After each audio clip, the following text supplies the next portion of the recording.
Alright, so now let's discuss about flagella. अब बच्चा NCERT के हिसाब से अगर हम बात करें तो flagella as per NCERT has got 3 parts, ठीक है।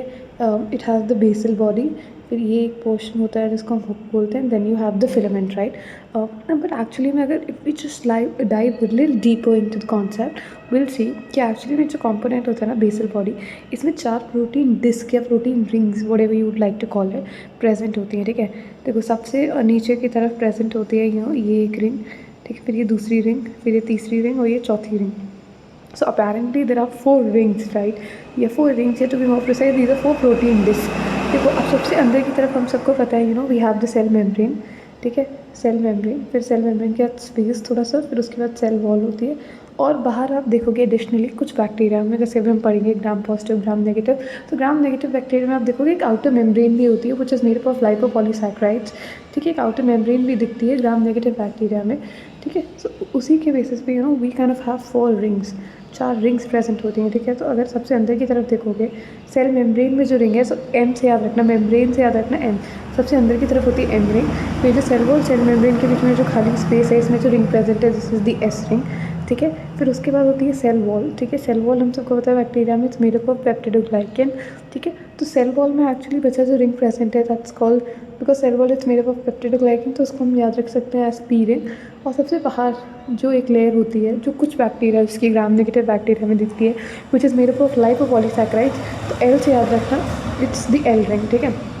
सो सबसे अंदर है हमारे पास M ring, outer to that we have the S ring, then the P ring, then the L ring. तो ये 4 प्रोटीन डिस्क के प्रोटीन रिंग्स होती हैं।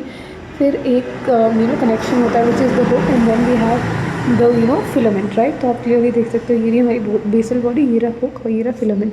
फिलामेंट एक्चुअली में it's made up of flagellin proteins, ठीक है। Filament is actually the longest structure of the flagella जो actually में हेल्प करता है इन लोकोमोशन, ठीक है। I hope that is clear to everybody. उसके बाद बच्चा अगर मैं बात करूँ फिम्ब्रिया या पिलाई की, ठीक है, अगर मैं बात करूँ तो फिम्ब्रिया और पिलाई की अगर मैं बात करूँ तो ये भी कहीं ना कहीं एक्सटेंशंस होते हैं ऑफ द सेल वॉल, ठीक है। तो ये इन्वेजिनेशंस नहीं होते, ठीक है, अंदर की तरफ इनफोल्डिंग्स नहीं होती, these are out folding, extensions होते हैं, ठीक है। तो आप देखोगे ऑल्दो बच्चे बहुत ज़्यादा कंफ्यूज हो जाते हैं when it comes to fimbriae and pili, it's relatively simpler, keep it simpler. Fimbriae जो होते हैं ना बच्चा वो स्मॉल होते हैं, तो स्मॉल ब्रिसल लाइक स्ट्रक्चर्स आपको दिखेंगे, और इधर मैंने ऐसा शो नहीं किए हैं, ठीक है। ऐसे small bristle like structures you will observe, ठीक है, उनको हम बोलते हैं फिम्ब्रिया, ठीक है। और पिलाई जो होते हैं वो रिलेटिवली लॉन्गर होते हैं, these longer tubular structures that you see these are pili. अब जो फिम्ब्रिया होते हैं बिकॉज वो स्मॉल होते हैं so they are relatively more in number, small bristle like, जैसे आपके टूथब्रश का जो ब्रिसल्स होते हैं कुछ ऐसे ही दिखते हैं, ठीक है। Let me see if I have a diagram to actually support what I am saying, not really, yeah I think so may be, अगर आप इससे समझने की कोशिश करो, ठीक है। ये हमारी plasma membrane, outer to that is the cell wall. आपको ये ऐसे ब्रिसल लाइक स्ट्रक्चर्स दिख रहे हैं, these are nothing but these are actually the fimbriae, ठीक है। तो ब्रिसल लाइक स्ट्रक्चर्स होते हैं। उसके अलावा अगर बच्चा मैं बात करूँ फिम्ब्रिया, तो अब बिकॉज ये these are small bristle like structures so they are relatively more in number, but यहीं पे बच्चा अगर मैं बात करूँ पिलाई की, ठीक है, तो पिलाई जो होते हैं वो रिलेटिवली लॉन्गर होते हैं, they are less in number. और देखो फिम्ब्रिया का एक्चुअली में काम होता है, it helps the bacteria attach to the substratum, ठीक है, ओशंस में या सी के बॉटम्स में सर्फेस पर अटैच करने के लिए कहीं ना कहीं मदद करते हैं। और यहीं पर अगर मैं पिलाई की बात करूँ तो पिलाई kind of helps the bacteria in reproduction, ठीक है। तो बैक्टीरिया में नॉट वेरी श्योर कितने लोगों को पता होगा, बट अगर आपने मेरे साथ फॉल बायो पढ़ रखा है, ठीक है, तो वहाँ पर हमने कैटेगोरिकली डिस्कस किया था various types of reproduction in bacteria, ठीक है। तो उसमें से एक टाइप ऑफ सेक्शुअल रिप्रोडक्शन होता है, it's not a sexual reproduction ऐसे, इट्स सॉर्ट ऑफ पैरासेक्शुअल रिप्रोडक्शन, ठीक है, जिसको हम एक्चुअली में क्या बोलते हैं कॉन्जुगेशन, ठीक है। तो उसमें कॉन्जुगेशन में एक सेक्स पाइलस बनता है, तो pilus kind of helps the bacteria in that parasexual reproduction, ठीक है। तो कहीं ना कहीं रिप्रोडक्शन से एसोसिएटेड होता है। उसके बाद अगर मैं बात करूँ तो बैक्टीरिया में कुछ और स्ट्रक्चर्स होते हैं जैसे कि inclusion bodies like they act as the reserve food material, right. ये कहीं ना कहीं एक रिजर्व फूड मटेरियल की तरह काम करती है बैक्टीरिया में, तो एक रिजर्व फूड मटेरियल का काम कर रही है, राइट। सो बैक्टीरिया कुछ फूड थोड़े से कुछ न्यूट्रिएंट्स कुछ फूड स्टोर करके रख लेता है in the cytoplasm, and these inclusion bodies are not bounded by any membrane as such. ऐसे कोई मेम्ब्रेन से बाउंड नहीं होते, बस कुछ ऐसे पोर्शन में थोड़ा सा खाना या थोड़े से न्यूट्रिएंट्स इकट्ठे हो जाते हैं, these are referred to as inclusion bodies. कुछ एग्जांपल्स, ठीक है, जैसे कि फैट ग्रैन्यूल्स इकट्ठे हो गए, ठीक है, स्टार्च इकट्ठा हो गया, प्रोटीन, तो ऐसे कई सारे ग्रैन्यूल्स एक साथ इकट्ठे हो जाते हैं, these form the inclusion bodies. जैसे कि we have the phosphate granule, cyanophycin granule, etcetera etcetera. उसके अलावा कुछ बैक्टीरिया में आपको दिखेगा स्पेशली जो देखो बैक्टीरिया प्रेजेंट एवरीवेयर, ठीक है, स्पेशली, लेकिन कुछ पर्टिकुलर बैक्टीरिया लेट्स से जो एक्वेटिक हैबिटेट्स में पाए जाते हैं, ठीक है, उनमें आपको एक और स्ट्रक्चर दिखता है which is gas vacuole. Specifically gas vacuole just like all the other inclusion body, ये भी एक मेम्ब्रेनलेस वैक्यूल है, बट गैस वैक्यूल इसके अंदर हवा भर जाती है। जब हवा भर जाती है तो ये लाइट वेट हो जाता है, right. So it kind of helps the bacteria in buoyancy, floating. I hope that is clear to everybody. इतना सबको समझ आया?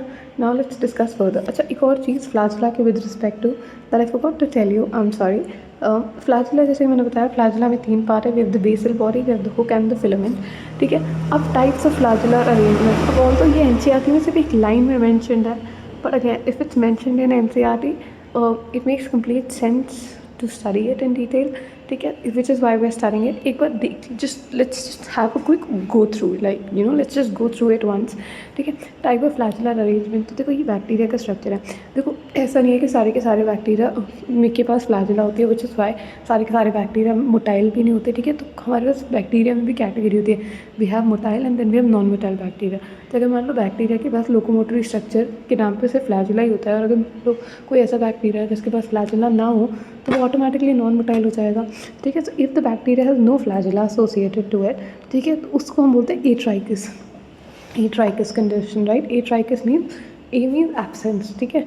ट्राइकिस इज़ लाइक ट्राइकोम्स हमने पढ़ा है ना, प्लांट सेल में स्टेम है इसको बोलते हैं, तो वहाँ से when the bacteria has no flagella that's referred to as atrichous arrangement, ठीक है। मोनोट्राइकिस मतलब there is only a single flagella at one end, एक पोल पे, और at one pole, when there is a single flagella at one pole that's referred to as monotrichous condition.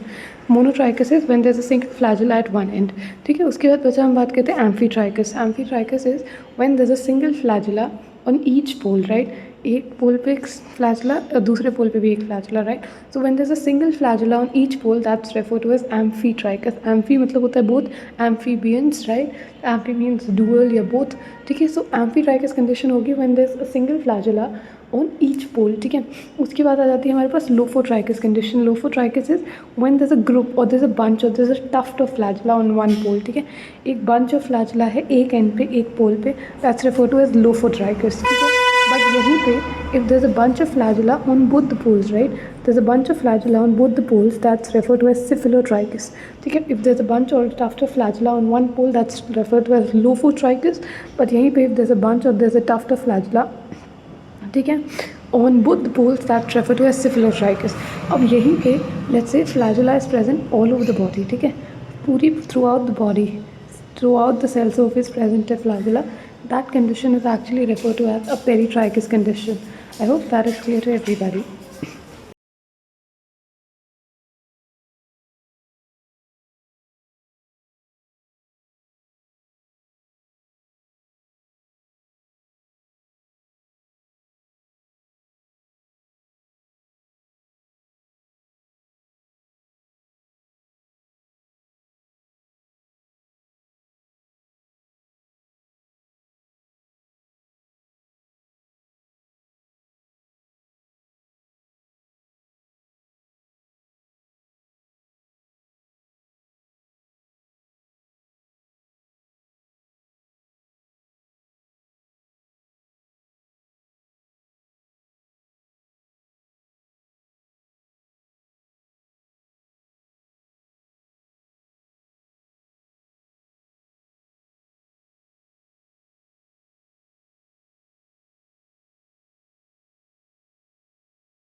One life cycle or life cycle, like basically I'm sorry, bacteria की अगर मैं बात करूँ तो वैसे bacteria hardly takes 20 minutes to complete one cell cycle, तो they kind of multiply more rapidly. Not just that, they भी vary greatly in shape and size, बहुत ज़्यादा वेरी करते हैं in their shape and size. The 4 basic shapes of bacteria, 4 basic shapes जो bacteria की हैं. The first one is bacillus which is rod like. The second one is कोकस which is spherical. The third one is vibrio which is comma like bacteria, and the fourth one is spirillum which is spiral shaped bacteria. Let me just quickly show you the images. Okay, so as you can clearly see, देखो ये है हमारे पास spherical bacteria, इसको हम कोकस बोलते हैं. अब दो कोका एक साथ आ जाएंगे, that will be refer to as diplococcus. ठीक है, और I hope that is clear to everybody. ठीक है, उसके बाद बच्चा कॉमा शेप बैक्टीरिया. आपको ये कॉमा दिख रहा है, ये कॉमा शेप बैक्टीरिया ऐसे ही तो होता है कॉमा. तो ये कॉमा शेप बैक्टीरिया, इसको हम बोलते हैं विब्रियो. उसके बाद अगर मैं बात करूँ स्पाइरल शेप बैक्टीरिया, तो आप स्पाइरल शेप बैक्टीरिया देखो, दिस इज स्पाइरुलम. देखिए यहाँ पे आपको रॉड शेप बैक्टीरिया, तो रॉड शेप देख तो सकते हो, ऑल्दो फ्लैजिलेटेड रॉड शेप है, तो आप ये देख सकते हो. Sorry, rod shape bacteria is refer to as bacillus. और यहाँ देखो दो रॉड शेप बैक्टीरिया एक साथ आ गए, तो this is refer to as diplococcus. That is referred to as Diplococcus. I hope that is clear to everybody. Now let's read further. The organization of the prokaryotic cell is fundamentally similar, even though prokaryotes exhibit a wide variety of shapes and functions. So although you just saw कि prokaryotes की इतनी सारी shapes हैं, and this is to name a few, right? There are so many shapes and functions. But कहीं ना कहीं जो basic organization है prokaryotic cell की more or less similar सी ही है. Then NCERT says all prokaryotes have a cell wall which is surrounding the cell membrane except in the case of mycoplasma. NCERT बोलती है कि जितने भी प्रोकैरियोट्स हैं सबके पास एक सेल वॉल होती है. ठीक है, सेल मेम्ब्रेन को जो सराउंड करी थी, सेल मेम्ब्रेन के बाहर they have a cell wall except in the case of mycoplasma lack a cell wall. ठीक है, तो विच इज़ वाई ये और ज़्यादा डिस्ट्रक्टिव हो जाते हैं. ठीक है, we have discussed a fair share bit of mycoplasma when we discuss biological classification. ठीक है, उसके बाद NCERT बोलती है the semi fluid matrix filling the cell is the cytoplasm. ठीक है, तो सेल के अंदर ये जो सेमी फ्लूइड मैट्रिक्स है, जिसकी मैं मोमेंट, तो सेल के अंदर ये जो सेमी फ्लूइड सेल के अंदर ये जो सेमी फ्लूइड मैट्रिक्स है, right, which is filling the cell, इस सेमी फ्लूइड मैट्रिक्स को बच्चा एक्चुअली में हम क्या बोलते हैं, the semi fluid matrix actually refer to as the cytoplasm. इसके अलावा NCERT बोलती है बिकॉज एक प्रोकैरियोटिक सेल है, pro means primitive, right.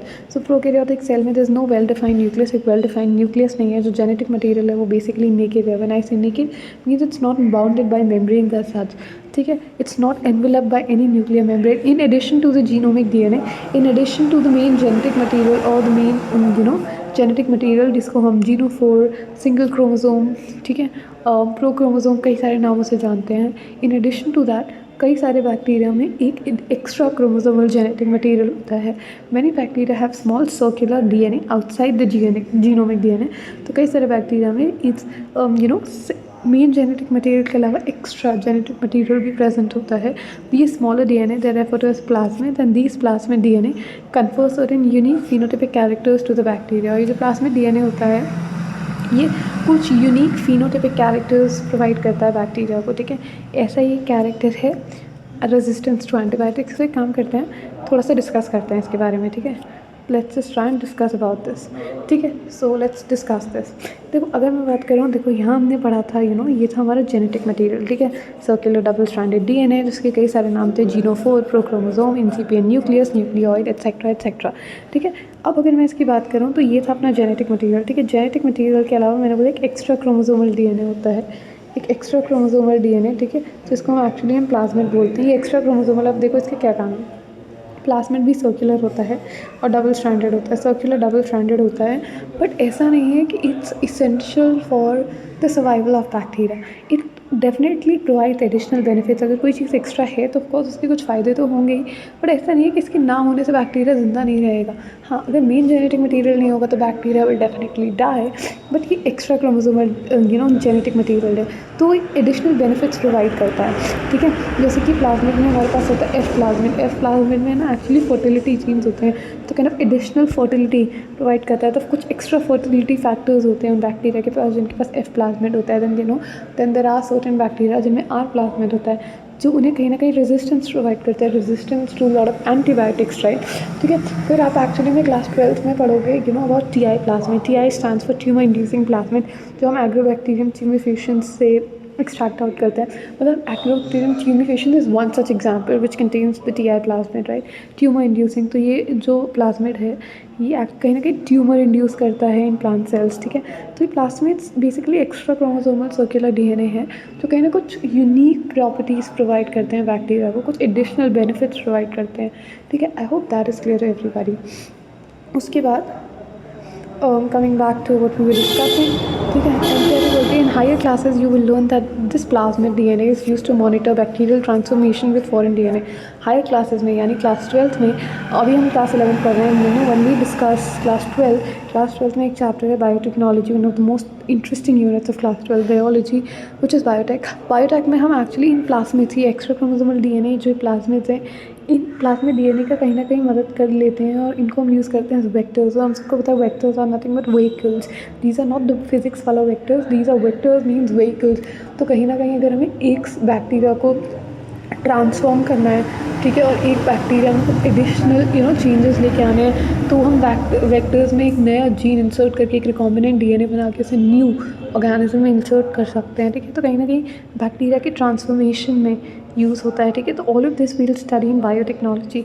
Nuclear membrane is found in eukaryotes, ठीक है. और यहीं पर अगर मैं बात करूँ यूकेरियोट्स की, now NCERT has to switch this attention to eukaryotes, ठीक है. एनसीईआरटी बोलती है न्यूक्लियर मेम्ब्रेन यूकेरियोट्स में तो पाई जाती है बट प्रोकैरियोट्स में no such nuclear membrane is seen. जो हमारा जेनेटिक मटेरियल होता है it's basically naked as NCERT says. No organelles like the ones which are found in eukaryotes are found in prokaryotic cell except for ribosome. NCERT बोलती है कोई भी ऑर्गेनेल्स जो यूकेरियोट्स में पाए जाते हैं, ऐसा कोई भी ऑर्गेनेल प्रोकैरियोट में आपको नहीं मिलेगा एक्सेप्ट राइबोसोम्स. और राइबोसोम में भी वेरिएशन होता है, मतलब prokaryotic ribosomes differ from eukaryotic ribosomes. Prokaryotes have something unique in the form of inclusion bodies. Prokaryotes में कुछ यूनिक होता है in the form of inclusion bodies. Prokaryotes बच्चा they have something called as inclusion bodies, ठीक है. उसके अलावा अगर मैं आगे बात करूँ, the specialized differentiated form of cell membrane called mesosome is the characteristic feature of prokaryotes. एक स्मॉल बेसिकली एक specialised differentiated form of cell membrane. Basically differentiated form कहीं ना कहीं मतलब एक ही infolding of the cell membrane, the infolding the invagination of the cell membrane are called as mesosome. और ये कैरेक्टरिस्टिक फीचर है प्रोकैरियोट्स का. मतलब प्रोकैरियोट्स में आपको दिखती है ये इन्वेजिनेशन या इनफोल्डिंग. और ये बेसिकली इनफोल्डिंग से सेल मेम्ब्रेन की क्वेश्चन आ सकता है एग्जाम में कि जो मेसोसोम्स हैं these are the infoldings of what is the infoldings of cell membrane, the glycocalyx और the plasma membrane. So you must keep it in mind. And when we discuss mesosomes, I think we categorically spoke about it as well कि जो mesosomes होते हैं these are nothing but these are the invaginations or infoldings of the cell membrane. I hope that is clear to everybody, ठीक है. तो देखो सबसे अंदर सबसे बाहर ग्लाइकोकेलिक्स, then you have the cell wall and then innermost is the plasma membrane. और यहीं पे अगर ये जो प्लाज्मा मेम्ब्रेन है इसकी एक इन्वेजिनेशन बना दो ऐसे करके अंदर की तरफ, this is the mesosome. I hope that is clear to everybody, ठीक है. अब now we are absolutely done with more और less we are done with the prokaryotic cell का स्ट्रक्चर, ठीक है. नाउ लेट्स अंडरस्टैंड एनसीईआरटी कहीं ना कहीं एक बात आगे आप देखोगे जब हम सेल वॉल का स्ट्रक्चर डिस्कस करेंगे, NCERT will categorically speak about one thing which is gram negative gram positive bacteria. तो ये जो डिफरेंस आता है ये जो हमने दो कैटेगरीज में डिवाइड कर दिया बैक्टीरिया को, एक है ग्राम पॉजिटिव एक है ग्राम नेगेटिव. इस पर कहीं ना कहीं this is owing to the cell wall composition. तो अभी हमने डिस्कस किया था कि जो सेल वॉल है एक बैक्टीरिया की it's made up of peptidoglycan. अब पेप्टिडोग्लाइकिन में दो हिस्से हैं, there is a peptide part and then there is a glycan part. Peptidoglycan में there are two parts to it, right. We have the peptide part and then we have the glycan part. Peptide में हमारे पास आ जाते हैं amino acid. Peptides mean amino acid. Peptides क्या होते हैं? स्मॉल और short chains of amino acids, right. This is called peptides. अब 4 अमीनो एसिड्स जो प्रेजेंट होते हैं मोस्टली वो होते हैं L-lysine, L-alanine, D-alanine, D-glutamic acid, ठीक है. तो मेजरली जो पेप्टिडोग्लाइकिन में जो बेसिकली पेप्टाइड पार्ट है यानी अमीनो एसिड वाला पार्ट है उसमें 4 अमीनो एसिड जो प्रेजेंट होते हैं वो है एल-लाइसिन, एल-एलिनिन, वंस अगेन, ठीक है. बेसिकली जो पेप्टाइड पार्ट है, peptide is nothing but amino acid. जो 4 अमीनो एसिड जो मेनली प्रेजेंट होते हैं वो है एल-लाइसिन, एल-एलिनिन, डी-एलिनिन और डी-ग्लूटामिक एसिड. बट क्या सारे के सारे अमीनो एसिड दोनों तरीके के बैक्टीरिया में प्रेजेंट होते हैं? नहीं, ठीक है. एक्चुअली में आप देखोगे तो ये चारों के चारों अमीनो एसिड यानी एल-लाइसिन, एल-एलिनिन, डी-एलिनिन और D-glutamic acid along with teichoic acid एक और अमीनो एसिड होता है टिकोइक एसिड. ये पाँचों प्रेजेंट होते हैं ग्राम पॉजिटिव बैक्टीरिया में। अब ग्राम पॉजिटिव क्या है, ग्राम नेगेटिव क्या है, we will see that in a while when we discuss the Christian violet staining techniques, ठीक है। तो ये चारों के चारों amino acid L lysine, L alanine, D alanine, D glutamic acid along with teichoic acid, ये प्रेजेंट होता है ग्राम पॉजिटिव बैक्टीरिया में। बट यहीं पे अगर मैं बात करूँ ग्राम नेगेटिव बैक्टीरिया की, तो ग्राम नेगेटिव बैक्टीरिया में अगर बच्चा मैं बात करूँ तो ग्राम नेगेटिव बैक्टीरिया में एल-लाइसिन नहीं होता है। ग्राम नेगेटिव बैक्टीरिया है एल-एलेनिन, डी-एलेनिन, डी-ग्लूटामिक एसिड, और इसके साथ एक और चीज़ प्रेजेंट होती है which is D amino palmitic acid, एक और amino acid which is D amino palmitic acid, DAP जिसको हम बोलते हैं, ठीक है। सो ये चारों प्रेजेंट होते हैं ग्राम नेगेटिव बैक्टीरिया में, ठीक है। I hope that is clear to everybody. Once again याद रखिएगा कि जो हमारा ग्राम नेगेटिव बैक्टीरिया है उसमें एल-लाइसिन प्रेजेंट नहीं होता है। एल-लाइसिन के अलावा we actually see the presence of L alanine, D alanine, D glutamic acid, और उसके साथ डी अमीनो पैल्मेटिक एसिड जिसको हम डापा भी बोलते हैं, ठीक है। ग्राम नेगेटिव बैक्टीरिया में प्रेजेंट है। तो पेप्टाइड पार्ट में तो आ गया ग्लाइकन, मतलब the glucose, the sugar part of it. दो शुगर प्रेजेंट होते हैं, एक होती है नैग और एक होती है नैम, ठीक है। एक होती है नैग, एक होती है NAM, which stands for, NAG stands for N acetyl glucosamine and NAM stands for N acetyl muramic acid, right. तो just keep it in mind बच्चा, दैट नैग जो होता है NAG, नैग, नाग नहीं, it's NAG. NAG actually stands for N acetyl glucosamine, NAM actually बच्चा stands for N acetyl muramic acid. I hope that is clear to everybody. इतना सबको समझ आया? आई रियली होप सो, ठीक है। अब देखो एक्चुअली में डिस्कस करते हैं कि what exactly is the gram staining technique और क्या। देखो तो एक्चुअली में ना एक साइंटिस्ट से, या फिर let's say the more better word would be, तो बेसिकली हैंस क्रिश्चियन ग्राम एक डैनिश बैक्टीरियोलॉजिस्ट थे, who kind of develop the Christian Gram stain, ठीक है। तो जिन्होंने ग्राम स्टेन, जिसको हम जेंशन वायलेट स्टेन भी बोलते हैं, ये क्रिस्टल वायलेट स्टेन भी बोलते हैं, उन्होंने एक स्टेन डेवलप किया and he is known for his development of the crystal violet stain. Because इस क्रिस्टल वायलेट स्टेन की वजह से हम कभी बहुत हद तक we are able to classify Gram positive, Gram negative bacteria. तो एग्जैक्टली देखो क्या किया उन्होंने and how do you go about it. तो so Hans Christian Gram develop the crystal violet stain. अब देखो इससे एग्जैक्टली इन्होंने क्या किया, ठीक है। सबसे पहले ना इन्होंने क्या किया, इन्होंने एक स्लाइड ली, right. He took a slide, ठीक है। अब उस स्लाइड पे उन्होंने क्या लिया, एक ड्रॉप बैक्टीरियल कल्चर का डाला, ठीक है। एक बैक्टीरियल कल्चर लिया, ठीक है, एक ड्रॉप ऑफ बैक्टीरियल कल्चर लिया। अब ये बैक्टीरियल कल्चर लेते अगर आपको ये प्रिपेयर करना है तो लेते आपने एक स्लाइड ली, सबसे आसान सोर्स जहाँ से बैक्टीरियल कल्चर ले सकते हो वुड भी दही, ठीक है। तो आपने कुछ ड्रॉप दही का ले लिया। उसके बाद आप एक और एक स्लाइड लोगे जिसका 45 डिग्री एंगल पे रखोगे, इसको ऐसे खींच दोगे, राइट। तो काइंड ऑफ एक स्मीयर बना दोगे, ठीक है। तो it's like you will keep it like this and then you will अच्छे ऐसे इसको खींच दोगे, राइट। एक स्मीयर बन जाएगा। अब आप क्या करोगे, now you will air dry it. आप एयर ड्राई करने में तो बच्चे बहुत टाइम लगेगा, तो हमें क्या काम करते हैं ना, एयर ड्राई करोगे ना, इसे सुखाओगे, तो आप एयर ड्राई करने में बहुत टाइम लगेगा, तो हम क्या करेंगे, हम इसे ना स्पिरिट लैब के फ्लेम के ऊपर से पास करेंगे। जलाना नहीं है, याद रखना, जल नहीं जाएगा। ये बैक्टीरिया जल गया, ब्लैक ब्लैक दिखने लगे, विच मीन्स आपका पूरा ये जो स्मीयर है ख़राब हो गया, राइट। जलाना नहीं है, सिर्फ सुखाना है, right. We have to just dry it a bit, ठीक है। अब देखो, ठीक है, तो सबसे पहले यू प्रिपेयर द स्मीयर, ठीक है। स्मीयर बना लिया, उसके बाद आप क्या करोगे, हीट फिक्स करोगे स्मीयर को, और स्पिरिट लैब की आग के ऊपर से पास करके, ठीक है, to ensure that these bacterial cells kind of adhere to the slide, right। ये स्लाइड से चिपक जाए। उसके बाद आप क्या करोगे, you will add the crystal violet stain. Crystal violet stain आप ऐड करोगे, ठीक है। क्रिस्टल वायलेट स्टेन को 1-2 मिनट रहने दोगे। उसके बाद आप ऐड करोगे iodine solution which was also prepared by sir Christian grams, ठीक है। फिर उन्होंने एक आयोडीन सोल्यूशन ऐड करते हैं, 1-2 मिनट बाद एक आयोडीन सोल्यूशन ऐड करोगे। तो उसके बाद ना एक CVR कॉम्प्लेक्स बन जाएगा, क्रिस्टल वायलेट आयोडीन कॉम्प्लेक्स बन जाएगा, और ये कॉम्प्लेक्स बनता है in the peptidoglycan layer for the cell wall, ठीक है, ठीक है।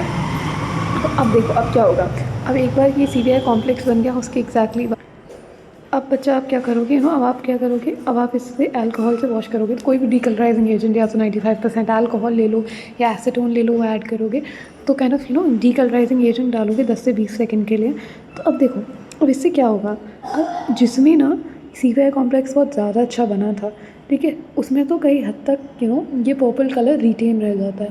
और जिसमें CVR कॉम्प्लेक्स अच्छा नहीं बना था, उससे ये CVR कॉम्प्लेक्स जो बेसिकली जो पर्पल कलर है वो वाइप ऑफ और वॉश ऑफ हो जाता है, ठीक है। तो जैसे कि मैंने आपको बताया था, जो CVR कॉम्प्लेक्स से बना ही पेप्टिडोग्लाइकन लेयर में था। And if I want to show you वो quick comparison of the two, Gram positive bacteria में देखोगे तो ये है हमारी plasma membrane which is like a phospholipid bilayer, outer to it is the cell wall, ठीक है। और सेल वॉल किसकी बनी होती है, पेप्टिडोग्लाइकन।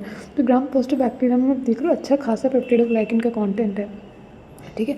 बट यहीं पे अगर मैं ग्राम नेगेटिव बैक्टीरिया की बात करूँ तो ग्राम नेगेटिव बैक्टीरिया में एक होती है हमारी plasma membrane, then we have the cell wall जिसमें पेप्टिडोग्लाइकन होता है। सेल वॉल के बाहर एक और एडिशनल लेयर होती है जिसको हम आउटर मेम्ब्रेन बोलते हैं। ठीक है, there is an outer membrane as well. ठीक है, तो आप यहाँ देखो ग्राम नेगेटिव बैक्टीरिया में तो पेप्टिडोग्लाइकन का एक क्वांटिटी इतना कम है, अब पेप्टिडोग्लाइकन का अमाउंट इतना कम है, तो एक बात बताओ पेप्टिडोग्लाइकन इतना कम है तो सीबीआई कॉम्प्लेक्स भी बहुत कम बना होगा। अब सीबीआई कॉम्प्लेक्स कम बना होगा तो जैसे ही आपने इसमें अल्कोहल से इसे धोया होगा, इसमें से जितना भी क्रिस्टल वायलेट स्टेन है वो इजीली वाइप ऑफ हो गया होगा and it easily loses its colour. और यही तो एग्जैक्टली होता है कि जो बेसिकली ग्राम नेगेटिव बैक्टीरिया होता है, it loses the crystal violet stain on washing with alcohol. ठीक है, तो बहुत आसानी से अपना जो स्टेन है वो लूज़ कर देता है। अब बिकॉज यहाँ पे हम ग्राम पॉजिटिव बैक्टीरिया में बात करें तो यहाँ तो पेप्टिडोग्लाइकन कंटेंट इतना ज़्यादा था, यानी यहाँ पे जो सीबीआई कॉम्प्लेक्स होगा वो ज़्यादा बना होगा, तो अल्कोहल से धोने के बाद भी बिकॉज इतना ज़्यादा सीबीआई कॉम्प्लेक्स बना है तो कहीं ना कहीं वो पर्पल कलर रिटेन रह जाता है। ठीक है, तो फिर क्या करते हैं हम ग्राम नेगेटिव बैक्टीरिया का कैसे पता लगाएं, तो फिर हम क्या करते हैं, हम एक काउंटर स्टेन यूज़ करते हैं, विच इज सैफ्रोनिन। ठीक है, तो एक बात बताओ, जब मैं दोनों पे काउंटर स्टेन डालूंगी तो अगर पर्पल वाले पे अगर मैं पिंक डालूंगी, ठीक है, तो वो कहीं ना कहीं मोरलेस पर्पल ही रहेगा। इट्स लाइक ब्लैक पे अगर आप पिंक डालोगे तो कहीं ना कहीं ब्लैक ही रहता है। ऐसे अगर पर्पल स्टेन पे आप थोड़ा सा सैफ्रोनिन डालोगे तो मोरलेस पर्पल ही रहेगा। बट जो जिन्होंने अपना कम्प्लीटली कलर लूज़ कर दिया था, डिकलराइजेशन हो गई थी जिनकी अल्कोहल से वॉश करने के बाद, उस पर जब आप सैफ्रोनिन डालोगे तो अच्छा खासा पिंक नज़र आएगा। ठीक है, so Gram negative bacteria counter stain with another stain which is saffronin. Just keep that in mind. I hope that is clear to everybody. इतना सबको समझ आया? तो now let's just draw a quick comparison between the two. ठीक है, दोनों में compare करते हैं, ग्राम नेगेटिव और ग्राम पॉजिटिव। ग्राम नेगेटिव में कंपेयर करते हैं। ग्राम पॉजिटिव में आउटर मेम्ब्रेन एब्सेंट होती है, you can clearly see the diagram as well and reduce. ठीक है, आप देख सकते हो यहाँ पे जो ग्राम पॉजिटिव बैक्टीरिया है इसमें जो आउटर मेम्ब्रेन है वो एब्सेंट होती है। बट यहीं पे अगर मैं ग्राम नेगेटिव बैक्टीरिया की बात करूँ तो ग्राम नेगेटिव बैक्टीरिया में आउटर मेम्ब्रेन डेफिनेटली प्रेजेंट होती है। उसके बाद बचा अगर मैं ग्राम पॉजिटिव बैक्टीरिया की बात करूँ तो ग्राम पॉजिटिव बैक्टीरिया में 70 से 80% पेप्टिडोग्लाइकन कंटेंट होता है। ठीक है, ग्राम पॉजिटिव में 70 से 80%। आप देख सकते हो सेल वॉल में अच्छा खासा पेप्टिडोग्लाइकन कंटेंट होता है, 70 से 80% पेप्टिडोग्लाइकन होता है। बट यहीं पे ग्राम नेगेटिव बैक्टीरिया में सिर्फ 10 से 20% म्यूरिन या पेप्टिडोग्लाइकन होता है। ठीक है, क्लियरली देख सकते हो सिर्फ 10 से 20% पेप्टिडोग्लाइकन कंटेंट है। उसके अलावा अगर मैं बात करूँ ग्राम पॉजिटिव बैक्टीरिया में जो लिपिड कंटेंट होता है वो बहुत ज़्यादा कम होता है, पर ग्राम नेगेटिव बैक्टीरिया में लिपिड कंटेंट तभी 20 से 30% होता है। आप बोलोगे ऐसा क्यों? क्योंकि बचा just keep it in mind that ये जो है ना आउटर मेम्ब्रेन होती है ना, it's actually made up of lipopolysaccharides. Lipo comes from lipids, ठीक है, और पॉलीसैकेराइड। तो कहीं ना कहीं ये जो ग्राम नेगेटिव बैक्टीरिया होता है ना, इनमें तब भी 20 से 30% लिपिड कंटेंट होता है। फिर बिकॉज ग्राम पॉजिटिव बैक्टीरिया के बाहर तो ऐसा कुछ आउटर मेम्ब्रेन नहीं है, तो इसमें जो लिपिड कंटेंट होता है वो बहुत ही नेग्लिजिबल क्वांटिटी में प्रेजेंट होता है। उसके बाद अगर मैं बात करूँ ग्राम पॉजिटिव बैक्टीरिया की, राइट, जब मैं आपको सेल वॉल की कॉम्पोजिशन समझा रही थी तो मैंने बोला था ना कि 4 अमीनो एसिड्स, डी एलेनिन, ठीक है, उसके मैंने एल एलेनिन, एल लाइसिन, फिर ठीक है जब मैंने आपको ये 4 अमीनो एसिड्स के बारे में पढ़ाया था, L lysine, L alanine, D alanine, D glutamic acid, इसके साथ साथ टिकोइक एसिड भी प्रेजेंट होता है ग्राम नेगेटिव बैक्टीरिया में, ग्राम पॉजिटिव बैक्टीरिया में। वंस अगेन, तो जब ठीक है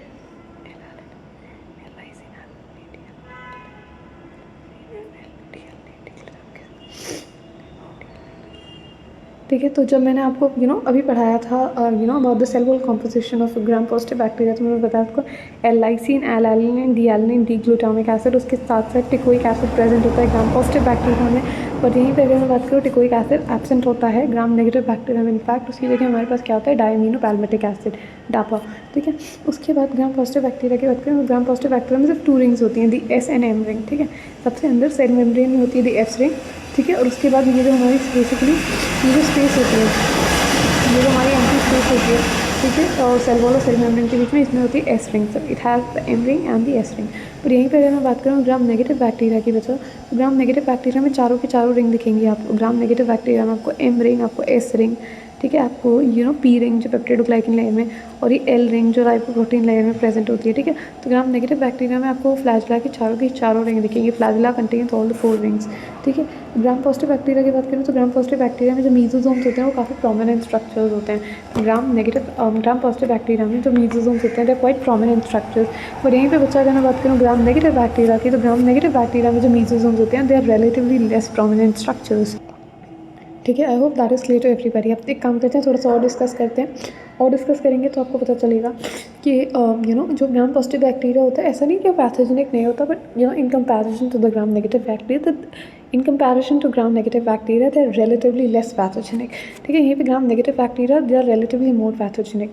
उसके बाद ग्राम पॉजिटिव बैक्टीरिया की अगर मैं बात करूँ, तो जब हम इन्हें क्रिश्चियन वायलेट स्टेन या जंक्शन वायलेट स्टेन से स्टेन करते हैं, तो दे स्टेन वायलेट या blue and they kind of retain the Gram stain, तो ग्राम स्टेनिंग का पॉजिटिव रिजल्ट देते हैं, hence the name Gram positive, ठीक है। और ये जब हम ग्राम नेगेटिव बैक्टीरिया को ग्राम स्टेन से स्टेन करते हैं या फिर क्रिस्टल वायलेट स्टेन से स्टेन करते हैं, तो उसके बाद जब अल्कोहल से वॉश करते हैं तो वो कलर जो है ये लूज़ कर देते हैं, hence we give negative results of Gram staining, hence the name Gram negative, ठीक है। फिर हमें इन्हें काउंटर स्टेन करना होता है with saffron and hence they stain pink और या red and they do not retain the Gram stand.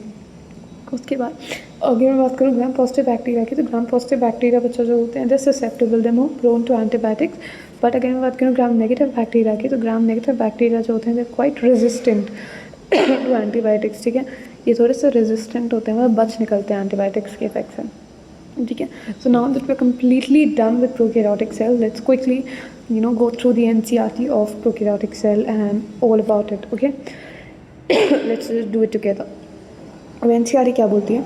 NCERT बोलती है cell wall and its modification, ठीक है। तो NCERT बोलती है most prokaryotic cells particularly the bacterial cells have a chemically complex cell envelope, ठीक है। ज़्यादा प्रोकैरियोटिक सेल्स, स्पेशली अगर मैं बैक्टीरियल सेल्स की बात करूँ, तो उनका एक काफ़ी केमिकली कॉम्प्लेक्स सेल एनवलप होता है। Cell envelope consist of a tightly bound 3 layer structure. Cell envelope के नाम से हमारे पास एक 3 लेयर स्ट्रक्चर होता है। सबसे बाहर होती है outermost glycocalyx, inner to it is the cell wall and the innermost is the plasma या द सेल मेम्ब्रेन, ठीक है। So the outermost is the glycocalyx, सबसे बाहर होती है the outermost glycocalyx which is followed by the cell wall, उसके अंदर होती है सेल वॉल, ठीक है। उसके भी अंदर हमारे पास क्या होती है the plasma membrane. Although each layer of the envelope performs distinct functions, but अगर मोटा अगर मैं बात करूँ, तो they together act as a single protective unit. Although हर लेयर का एक अलग काम है, ठीक है। जैसे ग्लाइकोकैलिक्स का अलग काम है, ठीक है, कहीं ना कहीं डेसिकेशन मदद कर रही है। Cell wall kind of provide shape and structure to the bacteria. Plasma membrane का अपना अलग काम है, बट मोटा अगर मैं बात करूँ, तो ये एक साथ एक काम जो तीनों के तीनों कर रहे हैं, the acting as a single protective unit, तो कहीं ना कहीं तीनों प्रोटेक्शन दे रहे हैं बैक्टीरिया को।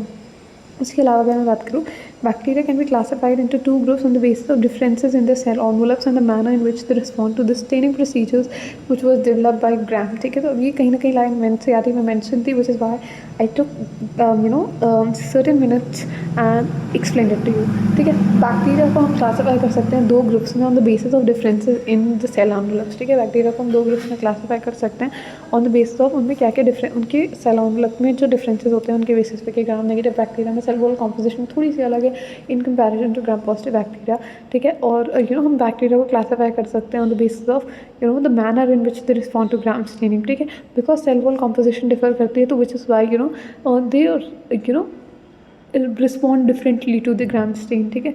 तो उस बेसिस पे हम बैक्टीरिया को क्लासीफाई करते हैं 2 कैटेगरीज में। पहली, those that take up the Gram stain they called as Gram positive and others that do not are called as Gram negative. एक वो कैटेगरी ऑफ बैक्टीरिया जो ग्राम स्टेन को ले लेती है, जिनको हम ग्राम पॉजिटिव बैक्टीरिया बोलते हैं, और दूसरी कैटेगरी वो है जो ग्राम स्टेन को नहीं लेती है, hence they referred as Gram negative bacteria. उसके बाद अगर मैं बात करूँ, so glycocalyx differs in composition and thickness among different bacteria, ठीक है। तो कहीं ना कहीं जो ग्लाइकोकैलिक्स है, it kind of differs in composition, तो वो कॉम्पोजिशन और थिकनेस में डिफर करती है कई हद तक, ठीक है। तो ग्लाइकोकैलिक्स का जो कॉम्पोजिशन है वो डिफर करता है, एंड या it's not the same, right, when we in fact give me moment, okay, ठीक है। अब अगर मैं बात करूँ ग्लाइकोकैलिक्स की, तो glycocalyx kind of differs in composition and thickness among different bacteria. तो ग्लाइकोकैलिक्स का बच्चा जो कॉम्पोजिशन या थिकनेस है वो डिफर करता है डिफरेंट ग्रुप्स ऑफ बैक्टीरिया। कुछ बैक्टीरिया में वो एक बहुत स्मूथ सॉफ्ट लूज शीट की तरह प्रेजेंट होती है, called the slime layer, while in others it may be present in the form of thick and tough sheet called the capsule, ठीक है। कुछ बैक्टीरिया में वो एक लूज शीट की तरह प्रेजेंट होती है, called as the slime layer, और कुछ बैक्टीरिया में वो प्रेजेंट होती है as thick and tough sheet called the capsule, ठीक है। उसके बाद अगर मैं बात करूँ सेल वॉल की, so we done with glycocalyx. NCERT cell wall की बात करती है। एनसीईआरटी बोलती है cell wall determine the shape of the cell. Cell wall कहीं ना कहीं शेप ऑफ द सेल को डिटरमाइन करता है, and it provide the strong structural support to prevent the bacteria from bursting और कोलैप्सिंग, ठीक है। और कहीं ना कहीं जो सेल वॉल है वो शेप एक तरीके से शेप तो प्रोवाइड कर ही रहा है, बिकॉज इट्स रिजिड, ठीक है। Not just that, it's kind of also acting as a strong, because वो रिजिड और हार्ड है, it's providing a strong structural support, एक स्ट्रॉन्ग स्ट्रक्चरल सपोर्ट भी प्रोवाइड कर रहा है बैक्टीरिया को, and it's preventing the bacteria from bursting और कोलैप्सिंग, और कहीं ना कहीं बैक्टीरिया को मदद कर रहा है कि बैक्टीरिया फट ना जाए या बर्स्ट ना हो जाए, कोलैप्स ना हो जाए। I hope that is clear to everybody. उसके बाद बचा, अगर मैं बात करूँ प्लाज्मा मेम्ब्रेन की, ठीक है, सबसे innermost outermost was glycocalyx, then we had the outermost was glycocalyx, then we had the cell wall, now we talking about the plasma membrane, ठीक है। Plasma membrane is selectively permeable in nature. बच्चा, जो plasma membrane होती है ना, वो selectively permeable होती है नेचर में, ठीक है, and interact with the outside world. Plasma membrane जो होती है ना बच्चा, वो सिलेक्टिवली परमेबल होती है, and plasma membrane kind of interacts, dynamic layer है, इंटरैक्ट करते हैं आउटसाइड वर्ल्ड के साथ। This membrane is similar structure to that of the eukaryote. अब जो यूकेरियोट्स की प्लाज्मा मेम्ब्रेन और प्रोकैरियोट्स की प्लाज्मा मेम्ब्रेन है, वो एक्चुअली में सिमिलर है, दोनों केसेस में it's made up of phospholipid bilayer, ठीक है। उसके बाद special membranous structure is the mesosome, ठीक है, एक स्पेशल मेम्ब्रेनस स्ट्रक्चर मीसोसोम है, ठीक है। Mesosome is nothing but the infolding, the invaginations of the cell membrane, ठीक है, and this is form by extension of plasma membrane. और ये मीसोसोम्स बनते कैसे हैं? By extension of the plasma membrane into the cell. ये जो extensions है, these are in the form of vesicles. ये एक्सटेंशंस वेसिकल्स के फॉर्म में होते हैं, ये एक्सटेंशंस ट्यूब्यूल्स के फॉर्म में होते हैं, एक्सटेंशन लैमेले के फॉर्म में होते हैं, एंड या these mesosomes have also got various function, ठीक है, कि ये सेल वॉल फॉर्मेशन में मदद करते हैं, डीएनए रेप्लिकेशन में मदद करते हैं, distribution to daughter cell, to ensure कि इक्वल जेनेटिक मटीरियल जाए दोनों डॉटर सेल्स में, तो kind of helps in distribution to daughter cells, ठीक है। And also not just that, they help in respiration, secretion processes, और बिकॉज ये ऐसे इनफोल्डिंग्स बना लेते हैं, so in a way they are also increasing the surface area of the plasma membrane and the enzymatic content. अब क्या होता है, कुछ प्रोकैरियोट्स जैसे कि साइनोबैक्टीरिया हो गया, कुछ फोटोसिंथेटिक ऑटोट्रोफ्स की अगर मैं बात करूँ, फोटोसिंथेटिक प्रोकैरियोट्स की अगर मैं बात करूँ, जैसे कि साइनोबैक्टीरिया वगैरह हो गए, there are other membranous extensions into the cytoplasm. कुछ प्रोकैरियोट्स जैसे कि साइनोबैक्टीरिया वगैरह हो गए, उनमें कुछ और मेम्ब्रेनस एक्सटेंशंस दिखती हैं साइटोप्लाज्म में, जिनको हम एक्चुअली में क्रोमैटोफोर्स बोलते हैं, and these chromatophores kind of actually contain pigments. In chromatophores में एक्चुअली में क्या होते हैं? पिगमेंट्स, फोटोसिंथेटिक पिगमेंट्स होते हैं। उसके बाद एनसीईआरटी बोलती है बैक्टीरियल सेल्स में भी मोटाइल और नॉन मोटाइल। अब बैक्टीरियल सेल ज़रूरी नहीं है मोटाइल ही हो, bacterial cell can very much be non motile, ठीक है। तो बैक्टीरियल सेल मोटाइल भी हो सकता है, नॉन मोटाइल भी हो सकता है। अगर वो मोटाइल है तो it has a locomotory structure which is referred to as flagella. So if it's motile, they have thin filamentous extension from the cell wall, which is called the flagella. याद रखना, mesosomes are extensions of the cell membrane.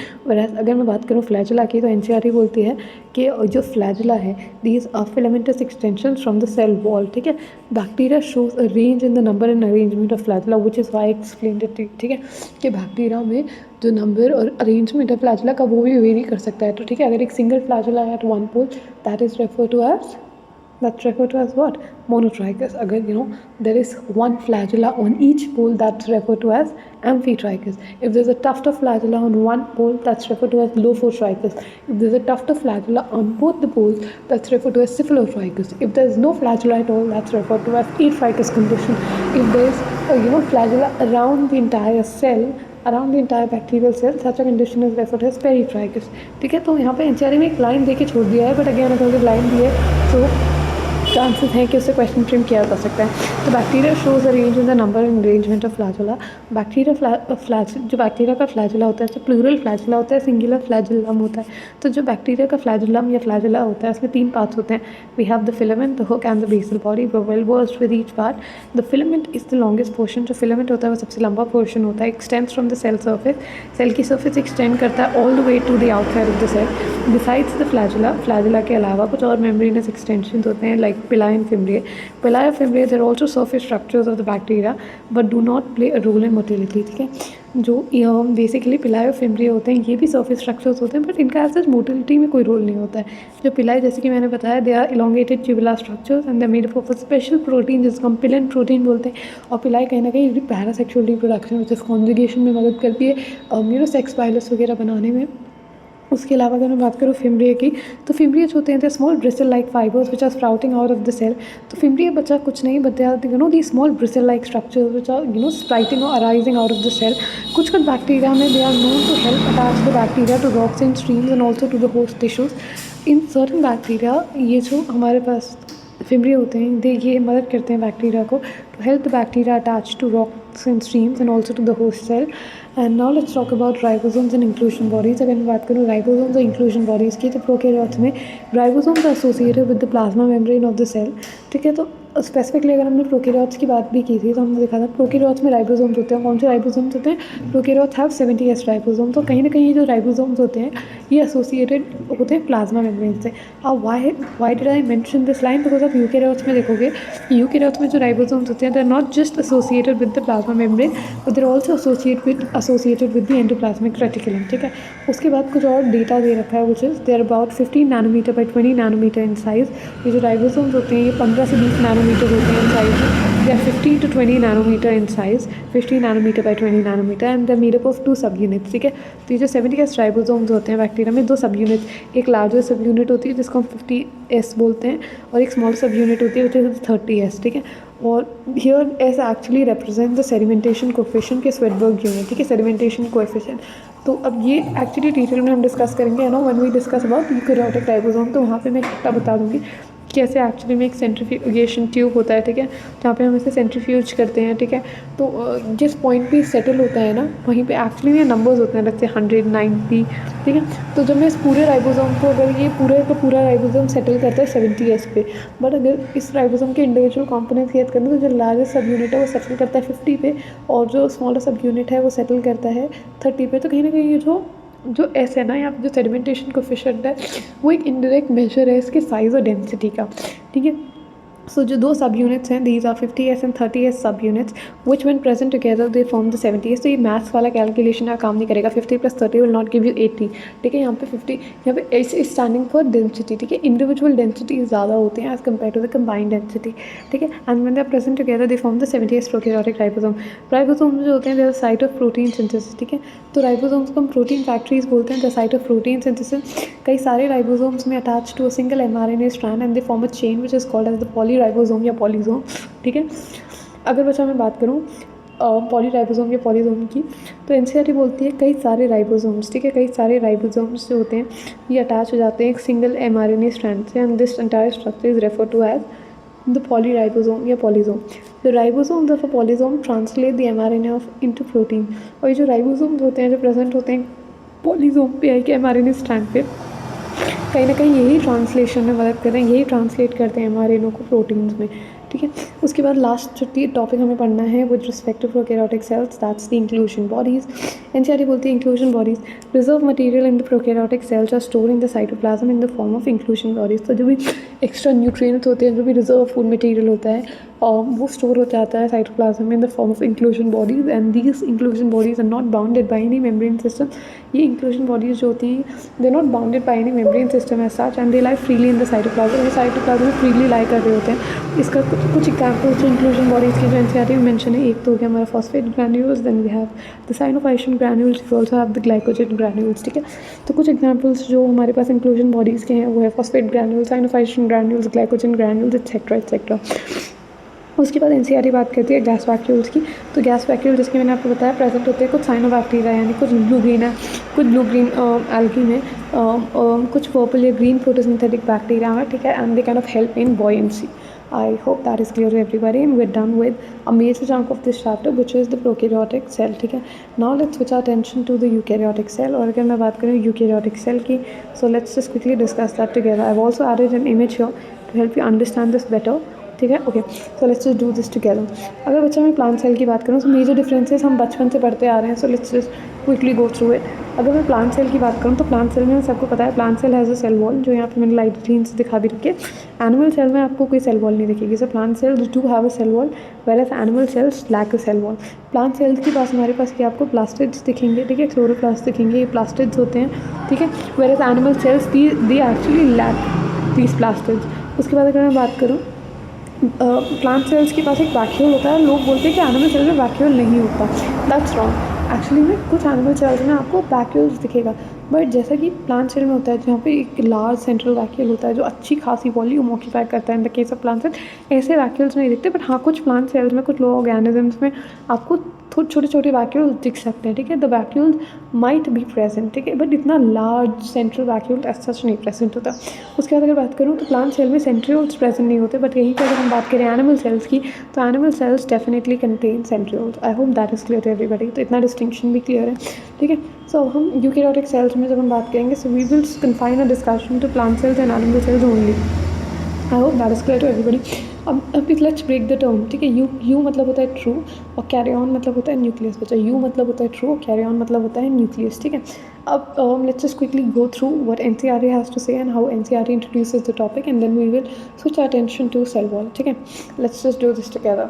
अब eukaryotic cells के introduction की अगर मैं बात करूँ तो एनसीईआरटी क्या बोलता है? एनसीईआरटी बोलता है eukaryotes include all the protein. Once again अगर मैं यूकेरियोट्स की बात करूँ तो एनसीईआरटी बोलती है eukaryotic sales, eukaryotes include all the protist, plants, animals and fungi, ठीक है। तो बच्चे यूकेरियोट्स में हमारे पास आ जाते हैं सारे प्रोटिस्ट, सारे प्लांट्स, एनिमल्स और fungi. In eukaryotic cells there is an extensive compartmentalisation of the cytoplasm through the presence of membrane bound organelles, ठीक है। तो अभी जब हम आगे भी पढ़ेंगे और मैं आपको बताऊँगी अभी थोड़ी देर में, ठीक है, तो आप देखोगे कि जो हमारा यूकेरियोटिक सेल होता है इसमें अच्छी खासी कंपार्टमेंटलाइजेशन होती है, यानी पूरे सेल को मैं कुछ छोटे छोटे हिस्सों में, कुछ छोटे भागों में, कुछ छोटे छोटे कंपार्टमेंट्स में डिवाइड कर देती हूँ। तो there is an extensive compartmentalisation of the cytoplasm, ठीक है, and that this compartmentalisation is owing to the membrane bound organelles which are present, ठीक है। उसके बाद eukaryotic cells they possess an organised nucleus. Eu मतलब ट्रू, कैरी ऑन मतलब nucleus. तो eukaryotic cells में एक well organised membrane bound nucleus होता है। So they possess an organised nucleus जिसके पास एक न्यूक्लियर एनवेलप भी होता है। In addition eukaryotic cells have a variety of complex locomotory and cytoskeletal structures. इसके अलावा यूकेरियोटिक सेल्स में अच्छे खासे लोकोमोटरी और साइटोस्केलेटल स्ट्रक्चर्स भी प्रेजेंट होते हैं। The genetic material is organized into chromosome. इनका जेनेटिक मटेरियल ऐसे एक रीजन में से लूजली प्रेजेंट नहीं है, in fact it's organized, it's well organized in the form of egg shape structures called chromosome, ठीक है। All the eukaryotic cells are not identical, लेकिन जैसे कि मैंने बोला सारी यूकेरियोटिक सेल्स आइडेंटिकल नहीं होते। हम अभी एट आर लेवल्स जैसे कि बेसिक ओवरव्यू तो मैंने आपको फंगल सेल्स और प्रोटोजोल प्रोटिस्ट के बारे में दिया था, when we discuss biological classification. But cell the unit of life में we will basically restrict our discussion to plant and animal cells. Although ये सारे मतलब बैक्टीरिया को हटा दो, उसके अलावा जितने भी किंगडम्स हैं, चाहे kingdom Protista, kingdom Mycota, kingdom plant और kingdom Animalia, all of these kingdoms इनमें जितने भी ऑर्गेनिजम्स हैं उनमें जो सेल्स पाए जाते हैं वो यूकेरियोटिक सेल्स है, which is why we say that all the eukaryotic cells are not identical. सारे के सारे यूकेरियोटिक सेल्स एक जैसे नहीं होते, ठीक है। प्लांट और animal cells are different as the form of possesses cell walls, plastids and large central vacuoles which are absent in animal cells, ठीक है। तो एनसीईआरटी प्लांट और एनिमल सेल्स की बात करती है, which is why I introduced these two only, ठीक है। एनसीईआरटी बोलती है कि प्लांट और एनिमल सेल्स ही ले लो, वो एकदम एक दूसरे से अलग होते हैं। प्लांट सेल्स जो होते हैं उनमें सेल वॉल होती है, प्लास्टिड्स होती है और एक लार्ज सेंट्रल वैक्यूल होता है जो कि एब्सेंट होता है एक एनिमल सेल में। On the other hand animal cells have centrioles, वहीं दूसरी तरफ एनिमल सेल्स के पास सेंट्रियोल्स होते हैं। These centrioles are absent in almost all the plant cells, और सेंट्रियोल्स होते हैं लगभग सभी प्लांट सेल्स में एब्सेंट होते हैं। I hope that is clear to everybody. इतना सबको समझ आया? आई रियली थिंक सो, ठीक है। आई रियली होप सो, ठीक है। इतना सबको समझ आया? Okay, now let's discuss about the cell wall.